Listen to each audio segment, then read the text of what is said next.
Hello दोस्तों, मैं आप सभी को मेरे चैनल एनिमे स्टोरी एक्सप्लेन पर वेलकम करता हूं। प्रीवियस एपिसोड में हमने देखा था इताची काबुटो को अपने इज़ानामी गेंजुत्सु में फंसाने में कामयाब होता है और दूसरी ओर मादरा उन पांचों काके के सामने अपना विशालकाय कंप्लीट सुसानो फॉर्म लाता है। तो अब टाइम है इसके अगले एपिसोड को एक्सप्लेन करने का, लेकिन उससे पहले अगर हो सके तो डिस्क्रिप्शन पर मेरे ऑफिशियल और पर्सनल दोनों इंस्टाग्राम अकाउंट के लिंक है, तो अगर मन करे तो प्लीज फॉलो कर देना। चलो अब बिना कोई समय गवाए इस एपिसोड को शुरू करते हैं। Now start the intro.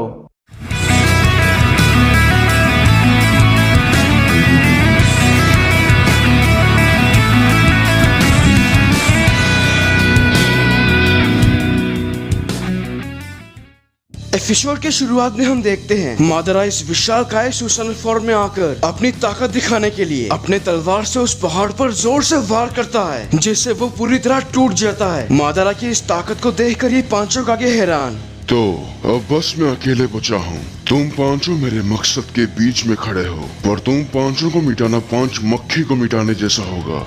मादरा उचिहा, तो ये है तुम्हारी असली ताकत। इसका मतलब तुम अब तक रुके हुए थे। दुश्मन को चौंकाना ये मादरा की पुरानी आदत है, और वैसे भी तुम पांचों मरने जा रहे हो मेरे हाथों।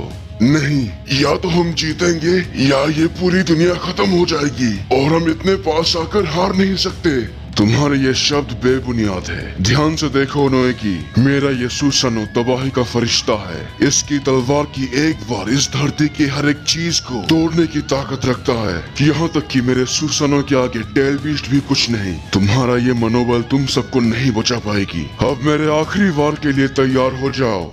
और तभी हम यहाँ गुफा के अंदर देखते हैं। फिलहाल वक्त है रीएनिमेशन जुत्सु को रोकने का, और इसी के साथ सारे रीएनिमेशन मुर्दे गायब हो जाएंगे और ये बेकार सा महायुद्ध भी खत्म हो जाएगा।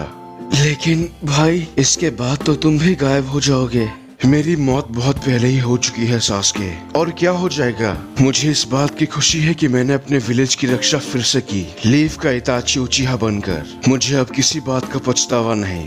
बड़े बेशर्म हो तुम भाई। आखिर क्यों? तुम उस विलेज की मदद क्यों कर रहे हो जिसने तुम्हें इतना दर्द दिया? तुमने माफ कर दिया पर मैं नहीं। और हाँ, क्या कहा तुमने? तुम्हें अब कोई पछतावा नहीं? हाँ, तुम मेरा क्या? तुमने मुझे ऐसा क्यों बना दिया?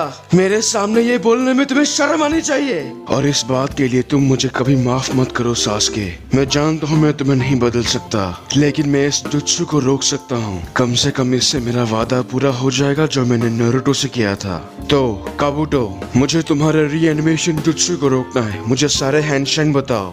इताची आराम से काबुटो के ही हाथों रीएनिमेशन जुत्सु को डीएक्टिवेट करता है। बहुत अच्छे, बस ऐसे ही करते रहो।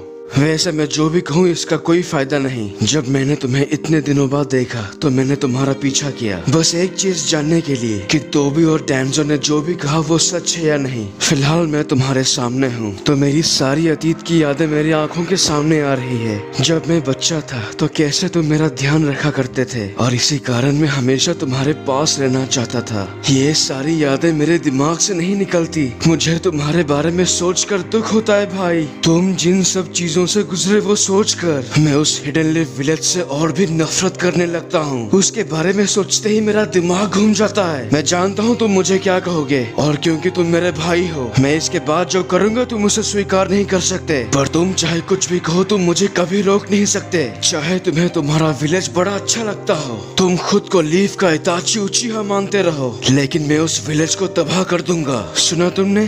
अलविदा मेरे भाई।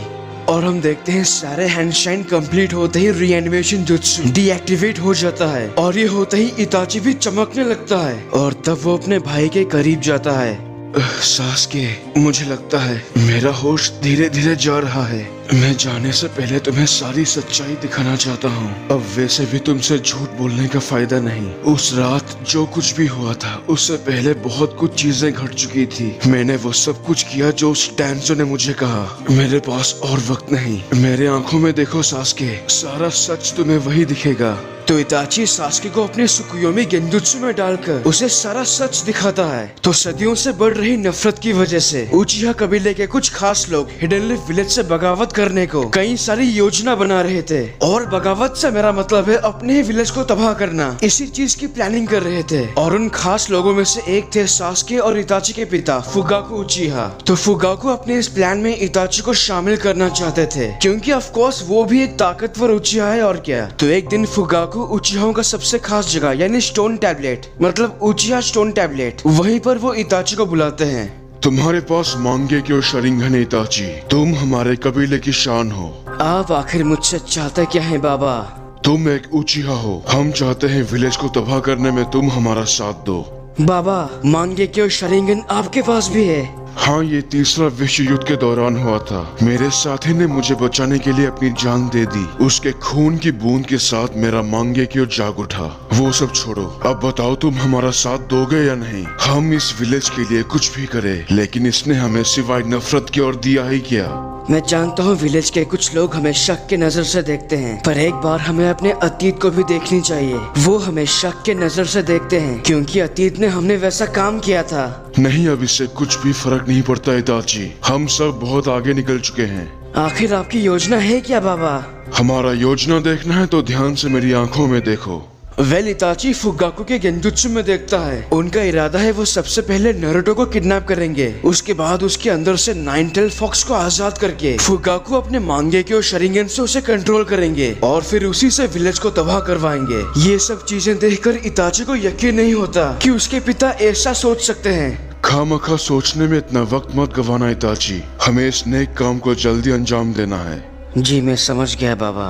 इताची ये सारी बात अपनी टीममेट शिशुई उचिहा को बताता है। उनके मकसद के बारे में जानकर वो ये तय करता है कि वो खुद सब कुछ सही कर देगा। शिशुई उचिहा के पास है कोटो अमात्सुकामी नाम का गेंजुत्सु, और उसमें कमाल की खासियत है। वो इस गेंजुत्सु को अपने कबीले के लोगों के ऊपर इस्तेमाल करके उनकी सोच को पूरी तरह से बदल देना चाहता था, लेकिन डैंजो ने ऐसा होने ही नहीं दिया। उसके अंदर उचिहाओं के प्रति इतनी नफरत भरी थी कि वो चाहता था कि सारे उचिहा मारे जाए। इसीलिए वो शिशुई को कोटो अमात्सुकामी गेंजुत्सु इस्तेमाल करने से पहले ही उस पर हमला करके उसका एक शरिंगन आंख छीन लेता है। इसका मतलब अब शिशुई चाहकर भी कुछ नहीं कर सकता। तो रात के वक्त एक आखिरी बार के लिए वो अपने दोस्त इताची से मिलता है। अब सब कुछ खत्म हो गया मेरे भाई। अब ना उचिहा विलेज को तबाह करने से रुकेंगे और ना ही वो डैंजो रुकेगा। मैं भी कोटो अमात्सुकामी इस्तेमाल अब नहीं कर सकता। डैंजो ने मेरी एक शरिंगन आंख छीन ली। शायद वो विलेज को अपने तरीके से बचाने की कोशिश कर रहा है। तुम इसका मतलब समझे कुछ? अगर लीफ विलेज को बचाना है तो सारे उचिहाओं को मरना जरूरी हो गया है। मेरा अब यहाँ पर कोई काम नहीं बचा इताची। तुम मेरा ये दूसरा शरिंगन आंख अपने पास रखो, और हो सके तो मेरे विलेज की रक्षा हर कीमत पर करो। शिशुई अपना वो दूसरा आंख इताची को देकर नदी में कूद जाता है, और उसके बाद इताची उसी रात उचिहाओं के मकसद के बारे में होकागे ऑफिस के अंदर लॉर्ड थर्ड होकागे, डैंजो और उन दोनों सलाहकारों को बता देता है। हमारे विलेज के अंदर रहकर हमारे खिलाफ इतनी बड़ी साजिश, उचिहा आस्तीन के साथ निकले। उनका ये अंतर्युद्ध हमारे विलेज के लिए हानिकारक है। नहीं कोहारू, इस तरह जल्दबाजी में फैसला लेना तुम्हें शोभा नहीं देता। हमें उन उचिहाओं को एक मौका देनी चाहिए। हमें उनसे बैठकर बात करनी चाहिए। मैं तुम्हें मान गया हिरुzen, सच में वो हमारे विलेज को तबाह करने के बारे में योजना बना रहे हैं, और तुम क्या करना चाहते हो? उनसे बैठकर बात करना चाहते हो? हाँ हिरुzen, मुझे तुम्हारी ये आदत एक कमजोर लीडर की निशानी लगती है। वो उचिहा नहीं रुकेंगे। हमें इस झंझट से बचने के लिए कोई रास्ता निकालनी चाहिए। मैंने फैसला कर लिया है डैंजो, हम शांति का रास्ता चुनेंगे। हम उनसे बात करेंगे, उन्हें अपनी बात रखने का एक मौका देंगे। इताची उचिहा, तुम वैसा कुछ मत करो जिससे शांति भंग हो, और ये मेरा ऑर्डर है। वेल, ये मीटिंग खत्म होने के बाद इताची सीक्रेटली फाउंडेशन के जगह पर डैंजो से मिलता है। ऐसा लगता है वो थर्ड होकागे पूरी तरह सठिया गया है। उसके बूढ़े दिमाग में सोचने समझने की ताकत अब नहीं बची। मुझे यकीन नहीं हो रहा इन हालातों में वो बातचीत करना चाहता है। इताची, अब तुम बताओ लीफ को बचाने के लिए तुम किस हद तक जा सकते हो? क्योंकि मुझे नहीं लगता तुम्हारे लोग बातचीत करने में कोई दिलचस्पी रखते होंगे। बताओ इताची, विलेज को बचाने के लिए तुम क्या कर सकते हो? मैं तुमसे जानना चाहता हूँ ऐसा क्या किया जाए उचिहाओं के साथ। बस एक ही रास्ता है, वही जो आप हमेशा से चाहते हो। बुरा मत मानना इताची, लेकिन वक्त ही ऐसा है। हाँ, बस एक बात ध्यान में रखो, होकागे ने तुम्हें कुछ भी करने से मना किया है। अगर तुमने वो किया तो ये पूरी तरह गैर कानूनी काम होगा। ये विलेज तो तुम्हारी वजह से बच जाएगा, लेकिन तुम अपनी पूरी जिंदगी एक कुख्यात अपराधी के रूप में बिताओगे। तो क्या तुम्हें ये मंजूर है? मेरा छोटा भाई सास्के इन सब का हिस्सा नहीं है। ये मिशन पूरा होने के बाद जब मैं विलेज छोड़ दूंगा तो आप सब उसके पीछे नहीं पड़ोगे और यहाँ इसी विलेज में उसका पूरा ख्याल रखा जाएगा। बहुत अच्छे, मंजूर है इताची। और उसके बाद वो उस काम को अंजाम देता है तो वो अपने कबीले के सारे लोगों को मारने के बाद जब वो अपने माता पिता के नजदीक जाता है। अपने बच्चे से मुझे मौत की लड़ाई नहीं लड़नी, तो इसका मतलब तुम विलेज का साथ दे रहे हो। बाबा, माँ, मैं हम जानते हैं बेटा, तुम कोई सफाई मत दो। इताची, हमें मारने से पहले हमसे वादा करो तुम सास्के का पूरा ख्याल रखोगे। जी बाबा। अब घबराओ मत, ये रास्ता तुमने ही चुना है। तुम्हारे मुकाबले हमारा दर्द तो जल्दी खत्म हो जाएगा। हमारे रास्ते अलग थे, लेकिन मुझे तुम पर हमेशा गर्व है। तुम हमारे सबसे अच्छे बच्चे हो। इताची अपने तलवार से उन दोनों को खत्म करने के बाद वो विलेज छोड़ देता है और आकात्सुकी में शामिल हो जाता है। सास्के ये पूरी कहानी उसके गेंजुत्सु में देखने के बाद। अब तुम सारा सच जान लिया सास्के।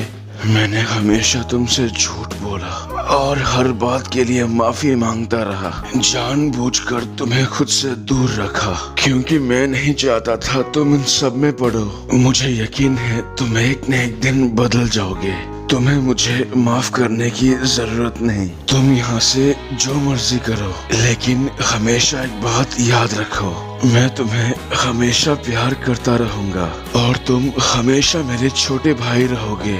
उसके बाद हम देखते हैं इताची की आत्मा सास्के से विदा लेकर उस दूसरी दुनिया में चली जाती है और अब सास्के पूरी तरह से अकेला। इताची फैंस, ये इताची का आखिरी एपिसोड है क्योंकि अगले एपिसोड से लेकर अंत तक अब हमें इताची नहीं दिखेगा। और यहीं पर इस एपिसोड की एक्सप्लेनेशन खत्म होती है। अगर आपको ये वीडियो अच्छा लगा तो प्लीज लाइक और कमेंट कीजिए और अगर आप मेरे चैनल पर नए हो तो इसे सब्सक्राइब करने के साथ उस बेल आइकॉन को भी दबा ही दो। तब तक के लिए खुश रहना। मैं मिलूंगा आपसे अगले वीडियो में। पीस।